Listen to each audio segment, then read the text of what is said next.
tal? ¿Cómo les va en Perfiles? Vamos a hablar hoy con la senadora nacional por Santa Fe, María de los Ángeles Agnún, que está con nosotros. Preside la Comisión de Industria y Comercio en el Senado de la Nación. Bueno, nació en Firmat. Y bueno, es la única mujer que nos representa en el Senado Nacional. Así que en segundos vamos a hablar con María de los Ángeles Agnún aquí en Perfiles de Época.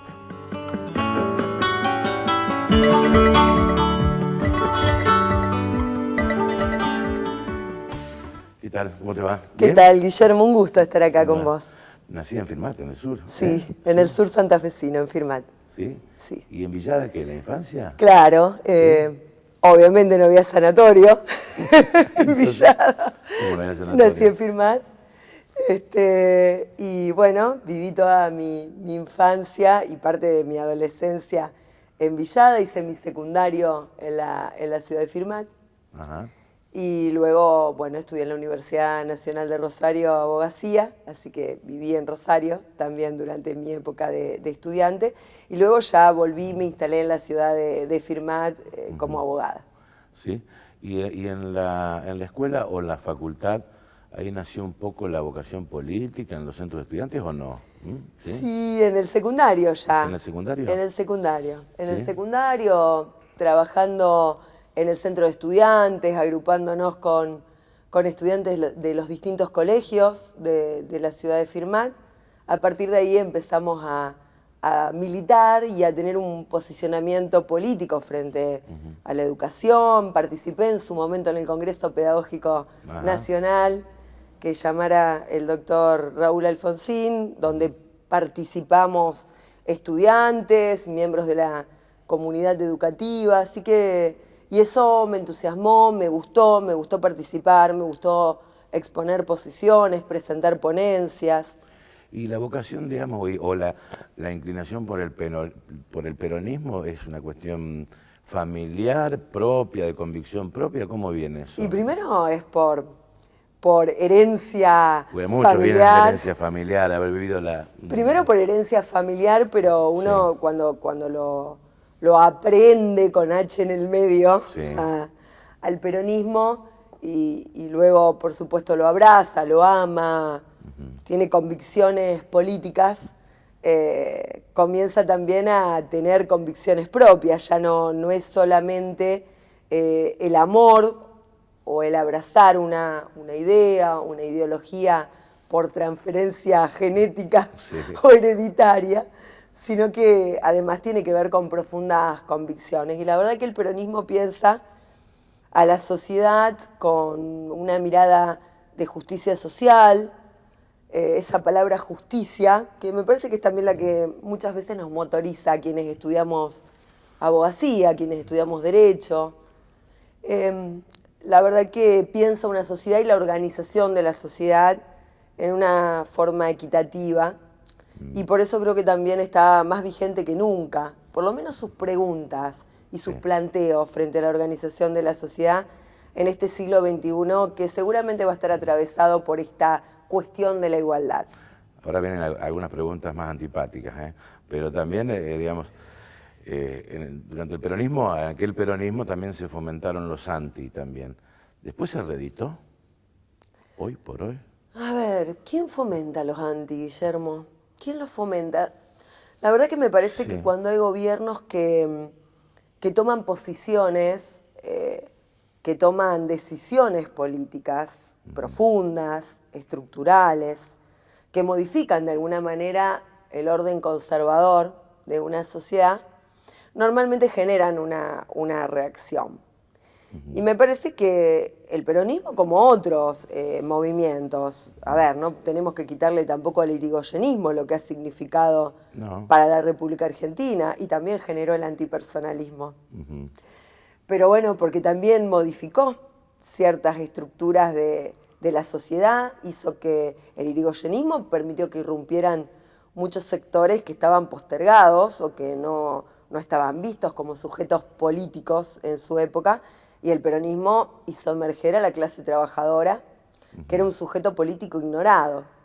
Y la verdad que cuando la clase trabajadora emerge en el marco de la disputa por la puja distributiva, que es en definitiva lo que genera conflicto en una sociedad, evidentemente genera una reacción. Sí, pero por otro lado la sociedad dice, bueno, nosotros privilegiamos más la libertad, la democracia, que otro tipo de valores. Claro, bueno, hay distintos... Hay una disputa de valores sí, también. Eso es un muy buen debate. Es un muy buen debate, un debate que tiene que ver más con lo axiológico, con los valores profundos del ser humano. Me parece que la libertad claramente es un bien central para cualquier sociedad que se precie de tal. Pero la libertad no a costa de cualquier cosa. La libertad no a costa de la dignidad de los otros seres humanos, ¿no? Ese es el coto. Y hablando de este tema, digamos, por el camino de la libertad, ¿te costó llegar a senadora siendo mujer o no, por ejemplo? Después vamos a llegar a otro tipo de temas, ¿no? Me costó, la verdad que me costó. Yo no llegué en principio a senadora. No, pasaste por el fui concejal primero, me costó mucho. Me costó mucho porque tuve que construir mi propia fuerza política al interior del peronismo en mi ciudad. Porque obviamente que nadie te regala ningún lugar y cuando uno tiene un posicionamiento político determinado y brega por esos principios, por esos posicionamientos, me parece que tiene que jugar un rol político y yo decidí construir una agrupación propia y liderar esa agrupación. En la primera no nos fue bien y en la segunda ya tuvimos una representación institucional, no solo ganamos una PASO, sino que luego ganamos las generales y a partir de ahí se hizo más fácil porque ya teniendo una representación institucional es mucho más visible la tarea que uno puede llevar adelante. ¿Y peronismo es igual que kirchnerismo o no, en tu criterio?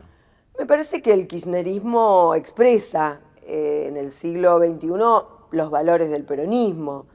El peronismo fue un movimiento que se funda a mediados del siglo XX con características diferentes a las del siglo XXI, ¿no? Con una posguerra, con una concepción distinta del mundo. En el siglo XXI ya hay otro tipo de avances, no solo desde el punto de vista de las discusiones teóricas, sino que tiene que ver también con una reformulación del trabajo. El eje central del peronismo ha sido siempre esa columna vertebral, el movimiento obrero organizado, y asistimos al siglo XXI con una modificación, la verdad, copernicana del trabajo como gran ordenador social. Las formas del trabajo durante el siglo XXI se van a ver modificadas. Y eso también modifica los posicionamientos políticos. Pero entiendo que durante los 12 años de gobierno, tanto de Néstor como de Cristina, se levantaron las banderas, fundamentalmente las banderas centrales del peronismo. Esta concepción de la independencia económica tiene que ver con el desendeudamiento que se produjo en su momento con el Fondo Monetario Internacional, que nos dotó también de soberanía política, de autonomía a la hora de tomar definiciones y determinaciones, y sin lugar a dudas fue un proceso con más justicia social, quizás no toda la que hubiéramos querido, pero sí un proceso de justicia social. ¿Te molesta el término populismo o no? No, para nada. ¿No? Para nada. Primero porque no le tengo miedo a las palabras. Me parece que las palabras son muy importantes para expresar posicionamientos, sentimientos, pero además porque el populismo ha sido denostado. Es como esta cuestión de las malas palabras, ¿no? ¿Cuándo son malas y cuándo son buenas? Lo dirá Fontana Rosa, lo habrá dicho en su momento. Exactamente, el gran negro Fontana Rosa. Me parece que en eso el Papa Francisco ha sido muy claro cuando dice, ojo, cómo se conciben los populismos de la región, de América Latina, no son lo mismo que los populismos mirados desde la óptica o desde la concepción europea. La verdad que si hablamos de populismo planteando el protagonismo de los sectores populares, del pueblo, que también, no engloba solamente a los sectores populares, del pueblo engloba a los sectores medios, a una profunda alianza entre los pequeños y medianos industriales, los pequeños y medianos comerciantes, los pequeños y medianos productores, me parece que no es malo, per se. Ahora, María, el gobierno habla, hablando de este tema, del Fondo Monetario, dice, que este es el único rumbo que quedaba, del ajuste del gasto público. ¿Ustedes qué dicen frente a este tema, concretamente? Bueno, el planteo, la verdad que es bastante sesgado plantearlo en ese sentido, porque cuando asume el gobierno Mauricio Macri, a partir del 10 de diciembre de 2015, recibió un país desendeudado, que había reestructurado su deuda en un 94% prácticamente, quedaba un 6, un 7% de acreedores que debían reestructurar su deuda. De hecho, hicieron circular algo que muy pocos mencionan, un prospecto que se llamaba Argentina Tierra de Oportunidades. Lo hicieron circular por el mundo. Y en ese prospecto, en el cual atraían las inversiones, la lluvia de inversiones con la que nos iban a inundar a los argentinos, ahí decían cuáles eran todas las fortalezas que teníamos nosotros. Una de las grandes fortalezas era justamente el desendeudamiento. Otras de las fortalezas era el nivel de calificación de la mano de obra de la República Argentina. Otras de las fortalezas era la importancia de la universidad pública y la cantidad de egresados de las universidades públicas que teníamos en la República Argentina. Hablaban de la producción, del desarrollo PYME.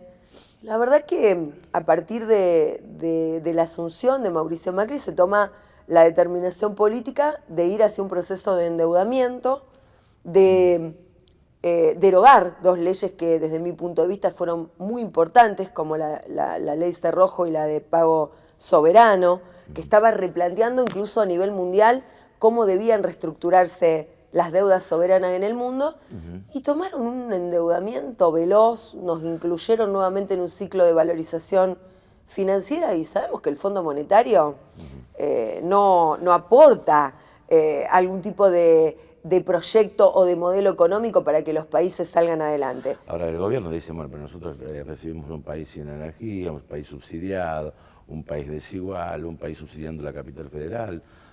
Bueno, y esta es la contracara. O sea, bueno, la primera pregunta, ¿se justifica? ¿Hay alguna autocrítica del kirchnerismo frente a lo que pasó o no? Claro que hay autocrítica, y aparte es natural que la haya, y es obligatorio, diría, para cualquier fuerza política realizar autocrítica.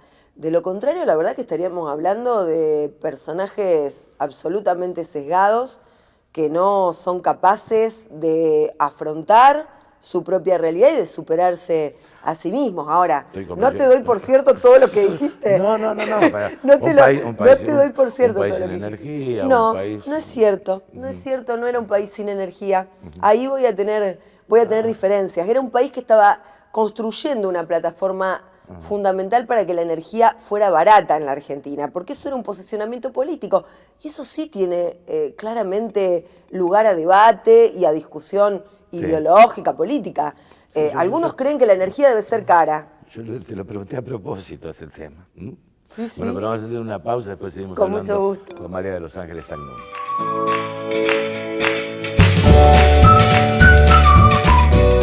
Bueno, seguimos con la senadora María de los Ángeles Agnún en esta charla en Perfiles de hoy. Bueno, habíamos tocado ex profeso el tema de energía, porque sé que tenés una posición tomada de este tema.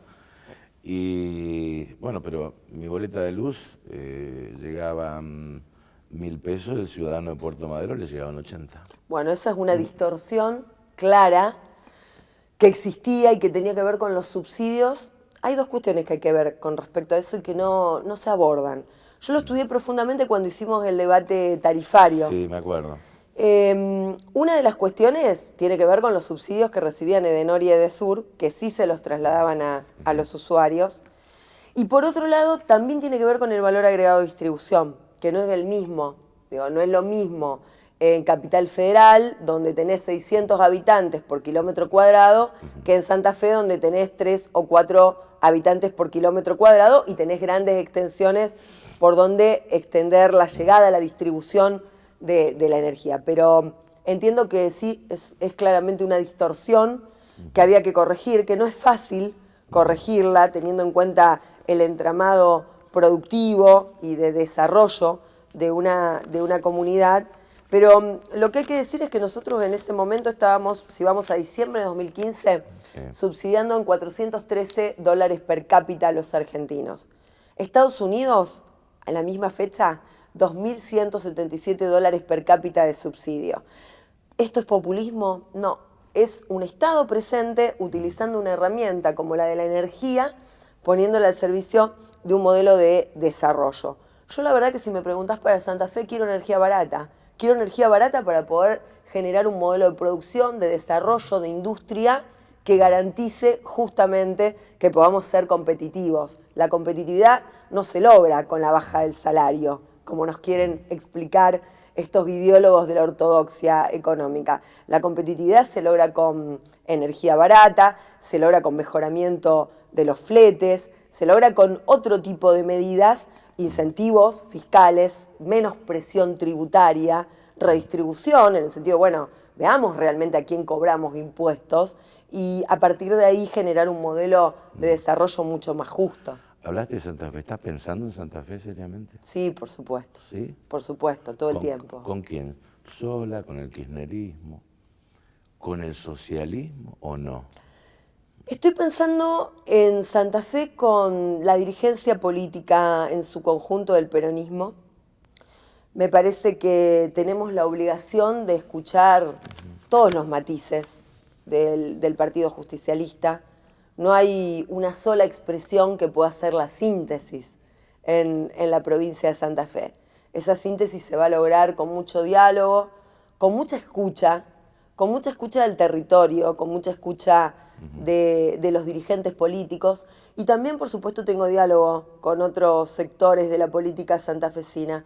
Me parece que de este tipo de encrucijadas tan tremendas por las cuales estamos atravesando los argentinos, los santafesinos, claramente se sale con diálogo político y aprendiendo también de las posiciones de los demás. ¿Y cuánto depende emerger de Santa Fe al destino de la política nacional? A ver, ejemplo. ¿Qué te sugiere la foto de Urtubey, Pichetto, Massa? ¿Qué te sugiere, por ejemplo? Bueno, voy a decir, yo tengo que dialogar con todos los sectores del peronismo, pero aquí puede haber sectores que representan el kirchnerismo o estar fuera del kirchnerismo. Por supuesto, hay que dialogar con todos, pero hay algunos que están planteando que para participar tienen que excluir a otros compañeros. En este caso no es el sector del kirchnerismo, de Cristina Fernández de Kirchner, quien se resiste a dialogar. Hay un prearmado, un preposicionamiento que dice con todos, menos con el sector de quien es la electora más importante que tiene el peronismo hoy a nivel nacional, que es Cristina. Ahora, ¿no ha sido desgastada la figura de Cristina con los casos de corrupción, con los cuales no seguís pensando que es un show, que seguís pensando que forma parte de otra historia? Yo creo que hay una apuesta de un lawfare que es esta guerra jurídica, ¿no? Que tiene, yo digo, es una moneda que tiene dos caras. Sí. Por un lado, tiene la cuestión jurídica, la persecución jurídica, y por el otro lado, hay una guerra de cierto periodismo de guerra, que así se ha autodefinido oportunamente. El kirchnerismo también lo tuvo. Que con 678 lo tuvo. Claro, un programa en el medio de ¿cuántos medios, Guillermo? Un programa. Programa, medios enteros. La verdad que la gran mayoría de los medios eran opositores, los más... Bueno, pero los más importantes del país, estamos hablando de La Nación, de Clarín, del grupo Clarín, que es un grupo multimedio, estuvieron siempre... un medio independiente, o sea, este medio no depende de ningún grupo. Lo sé. Sí. Estuvieron claramente... Pero aparte, bueno, son las reglas de la democracia. Me parece que también hay que aceptar que haya voces disidentes, porque lo contrario estaríamos frente a una ideología única. Pero sí creo que hay un lawfare, que hay una persecución jurídica a Cristina. Esto no invalida, quiero decirlo también, de que puedan existir casos de corrupción que claramente deben ser juzgados y deben ser condenados. De ninguna manera uno puede avalar ningún tipo de acto de corrupción o de falta de ética en el ejercicio de la función pública. Ahora bien, con Cristina yo creo que lo que se persigue no es encarcelarla a ella, es encarcelar a la clase trabajadora argentina y a los sectores medios. Marilina, si te dicen. Sí. Pusiste la cara, votaste a favor de la legalización del aborto. ¿Es un tema cerrado para vos o no? Bueno, me parece que hay una masa crítica y hay un movimiento de mujeres muy potente que está planteando el aborto legal, seguro y gratuito en el ámbito de los derechos sexuales y reproductivos y fundamentalmente en el ámbito de la salud pública. La verdad que en el siglo XXI se sigan muriendo mujeres víctimas del aborto clandestino y además penalizadas, me parece que es una barbaridad que el Estado no puede convalidar. Yo decía esa noche en el recinto, en el debate parlamentario, que cada muerte que se produce en la República Argentina por mujeres víctimas del aborto clandestino es un femicidio por omisión del Estado. Esta palabra femicidio, ¿no?